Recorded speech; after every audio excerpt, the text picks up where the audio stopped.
এরকম ব্যবসা গরমে যদি ঠিক এরকমই কাঁচা আমের ঠান্ডার শরবত 1 গ্লাস খাওয়া যায় তো সারাদিনের ক্লান্তি দূর হয়ে যাবে।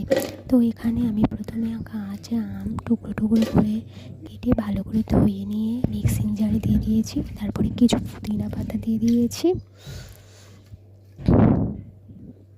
তারপরে একটা কাঁচা লঙ্কা, স্বাদ মতো লবণ, স্বাদ মতো চিনি, কিছু বরফের টুকরো, আর এটা ধনে জিরে শুকনো লঙ্কা একসাথে মশলা করা আছে।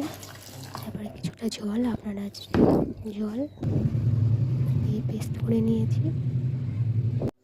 তারপরে এখানে একটা গ্লাস নিয়ে নেব, গ্লাসে 2-3 চামচ মতো পেস্ট দিয়ে দেব, আমের যে পেস্টটা করেছিলাম।